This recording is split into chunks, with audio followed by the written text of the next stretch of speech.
নমস্কার বন্ধুরা, লালবাড়ি হেসেলের পক্ষ থেকে সবাইকে স্বাগত, অনেক ভালোবাসা। আজকে লালবাড়ি হেসেলের রেসিপি হচ্ছে ধনেপাতার পরোটা। ধনেপাতার পরোটা করতে লাগছে আমি এই বাটিটার এক বাটি ময়দা নিয়েছি।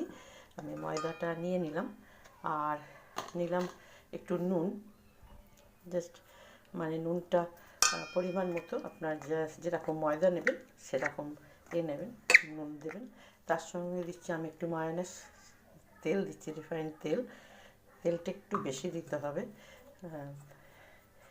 তেলটা একটু ভালো করে আমি ময়দাটাকে সবটাই করে নিলাম।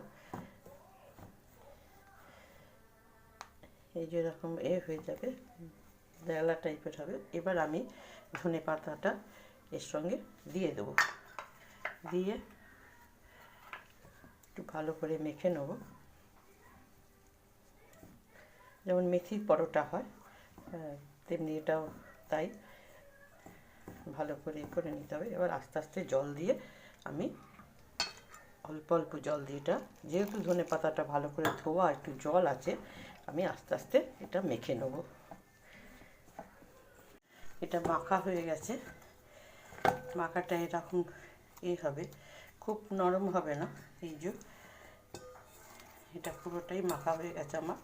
এবার একটুখানি তেল বুলিয়ে আমি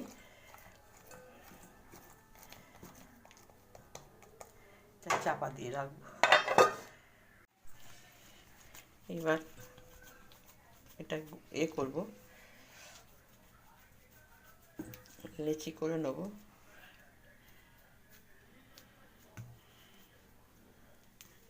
শুরু করবে, আমি দিয়ে বেলছি ময়দা দিয়ে।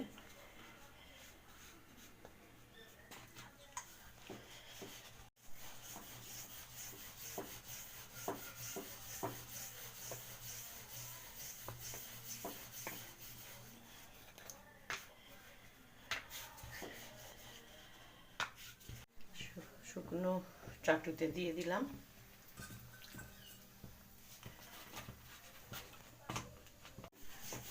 দ্বিতীয়টা ওইভাবে বেলে নেব।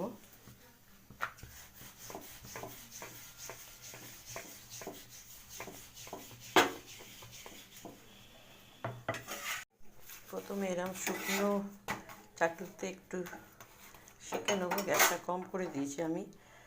তারপর তেল দিয়ে আমি অল্প অল্প তেল দিয়ে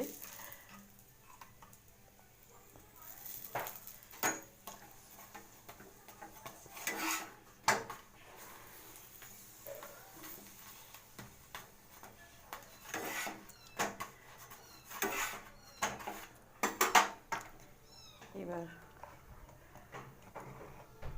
একটু ঘি গুলিয়ে দেবো।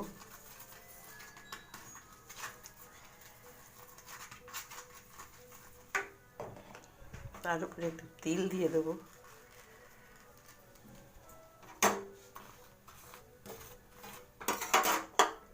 একটু ধনে পাতা দিয়ে দেবো।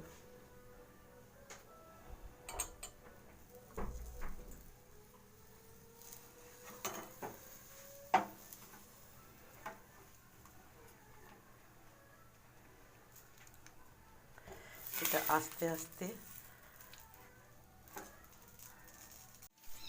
একটা ধনে পাতার পরোটা হয়ে গেছে।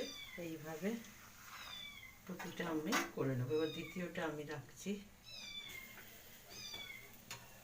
শেষেরটাও হয়ে গেছে। নামিয়ে দেবো, গ্যাসটা অফ করে দেবো। সব কটা হয়ে গেছে ধনে পাতার পরোটা। গ্যাসটা অফ করে দিলাম। ধনে পাতার পরোটা অলরেডি তৈরি হয়ে গেছে, আমি সার্ভ করে দিয়েছি। কিন্তু তরকারি দিয়ে খেলে খুব একটা হবে না, টেস্ট লাগবে না, যেহেতু ধনে পাতার ফ্লেভারটা পাবেন না। আর ওই সাদা তিলটা দিয়েছি যে ঘিয়ের সঙ্গে একটু হয়েছে, ফ্রাই হয়েছে। আর তার জন্য আমি সস দিয়েছি, টমেটো সস।